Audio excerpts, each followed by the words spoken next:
mempresentasikan mengenai kewajiban jangka panjang yang meliputi definisi, pengukuran, pencatatan, dan pengelolaan keuangan.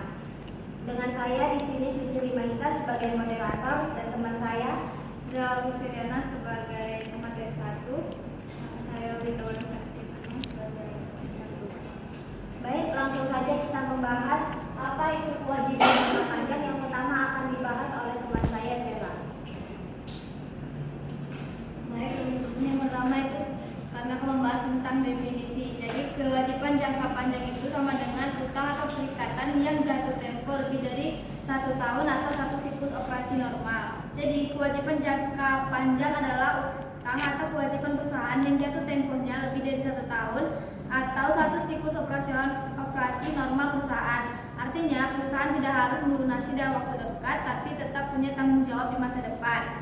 Kemudian mencerminkan komitmen finansial jangka panjang perusahaan. Kewajiban jangka panjang ini mencerminkan komitmen finansial perusahaan dalam jangka panjang.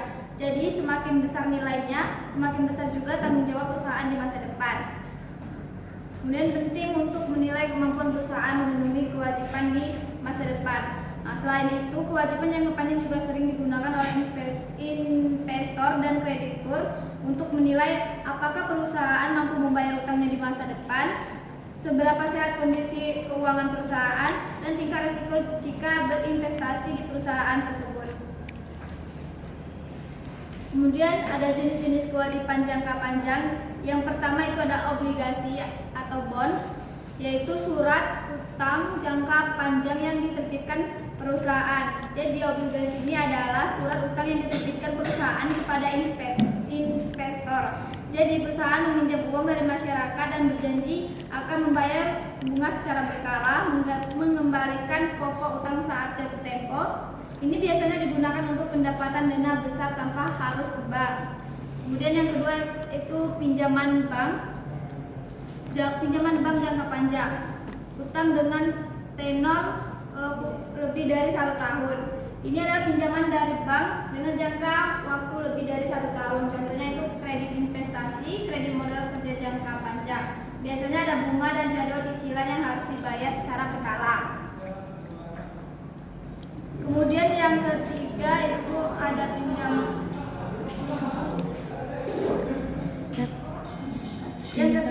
ada hipotek atau mortgage. Itu hipotek adalah pinjaman yang dijamin dengan aset tetap seperti tanah, bangunan. Kalau perusahaan gagal bayar, aset tersebut bisa disita oleh pemberi pinjaman. Biasanya digunakan untuk pembelian properti atau gedung perusahaan. Yang keempat yaitu ada sewa pembiayaan, finance lease, yaitu kewajiban sewa dengan pengalihan risiko atau manfaat aset. Nah, ini adalah bentuk sewa tapi secara ekonomi mirip dengan membeli aset secara kredit. Ciri-cirinya yaitu risiko dan manfaat aset berpindah ke penyewa. Biasanya ada opsi untuk memiliki aset di akhir masa sewa.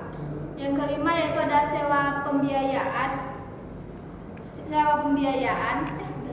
Ada kewajiban pensiun, yaitu kewajiban perusahaan untuk memberikan dana pensiun kepada karyawan setelah mereka tidak bekerja lagi. Artinya, perusahaan harus menyiapkan dana dari sekarang karena pembayaran akan dilakukan di masa depan.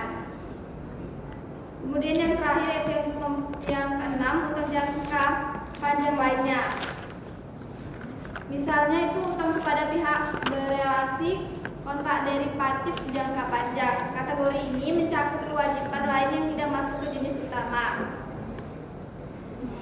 Biasanya sifatnya lebih kompleks dan tergantung perjanjian. Baik, selanjutnya akan dilanjutkan oleh teman saya, Werda. Oke, di sini saya akan menjelaskan tentang pengakuan kewajiban jangka panjang. Pengakuan kewajiban jangka panjang itu terdiri dari 3 bagian. Yang pertama yaitu kewajiban jangka panjang diakui saat timbul, yaitu ketika perusahaan menerima pinjaman aset atau jasa dan berkomitmen melakukan pembayaran di masa depan. Misalnya, ketika perusahaan menandatangani kontrak pinjaman bank jangka panjang, maka sejak saat itu kewajiban sudah ada dan harus dicatat. Yang kedua yaitu pengukuran awal. Pengukuran awal ini dilakukan dengan mencatat kewajiban sebesar nilai kini atau present value dari arus kas masa depan. Nilai Nilai ini dihitung dengan mendiskontokan pembayaran pokok dan bunga menggunakan tingkat bunga pasar yang relevan. Tujuannya agar nilai kewajiban yang dicatat benar-benar mencerminkan beban ekonomi yang akan ditanggung perusahaan. Yang terakhir yaitu pengukuran selanjutnya. Untuk pengukuran selanjutnya biasanya menggunakan metode amortisasi, yaitu effective interest method. Dengan metode ini, beban bunga dapat dicatat secara sistematis sesuai dengan tingkat bunga efektif, sehingga laporan keuangan menunjukkan biaya bunga yang lebih realistis. Untuk kewajiban tertentu seperti instrumen derivatif, pengukuran dilakukan pada nilai wajar sesuai kondisi pasar. Semua proses ini memiliki dasar standar akuntansi. Jadi pengakuan kewajiban jangka panjang tidak hanya soal pencatatan, tetapi juga harus sesuai dengan standar akuntansi yang berlaku agar laporan keuangan dapat dipercaya. Yang selanjutnya yaitu pencatatan dalam laporan keuangan. Yang pertama akan timbul di laporan neraca. Di laporan neraca, kewajiban jangka panjang ini disajikan secara terpisah dari kewajiban lancar. Dan letaknya adalah di bawah kewajiban lancar.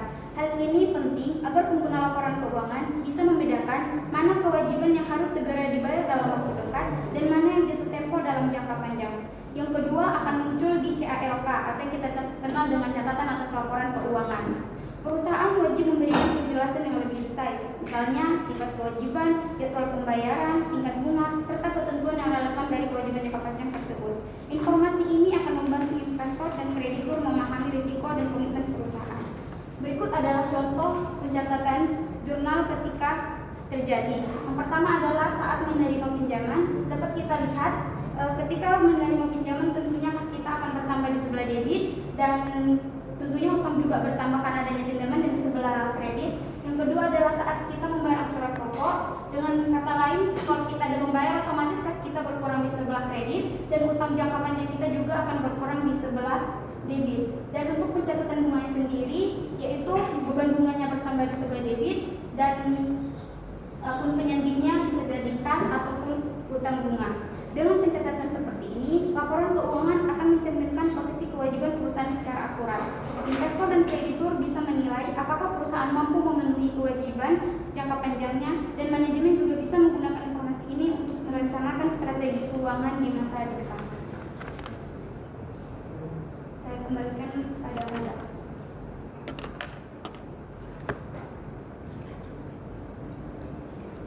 Baik, setelah kita telah membahas apa itu tentang investasi jangka panjang, sekarang kita akan membuka sesi pertanyaan. Bagi teman-teman, kami akan membuka 3 orang untuk dapat bertanya. Yang ingin bertanya bisa angkat tangan, lalu menyebutkan nama dan juga NIM-nya.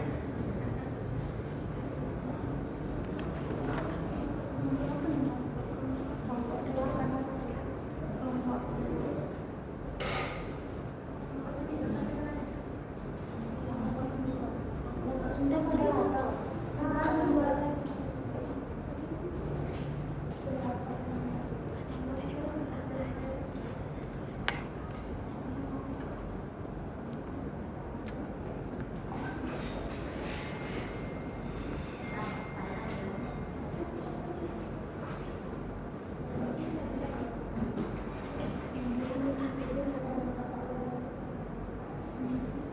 Dua sampai 24.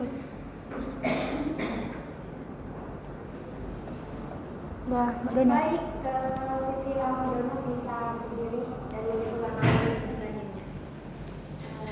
Baik, perkenalkan nama saya Siti Ramadhana dari kelompok 8. Sini saya ingin bertanya, mengapa kewajiban jangka panjang perlu dipisahkan dari kewajiban lancar dalam laporan keuangan? Baik, terima kasih atas pertanyaannya. Baik, bagi teman-teman siapa lagi yang ingin bertanya?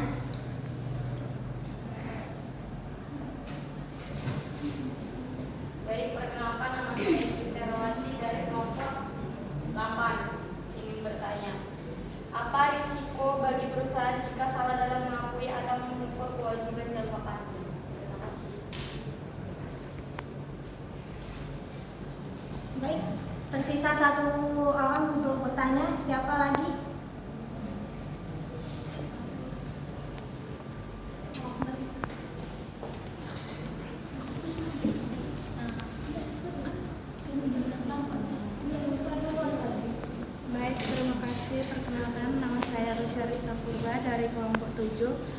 Pertanyaannya, menurut kalian bagaimana kewajiban jangka panjang mempengaruhi keputusan investor dan kreditur?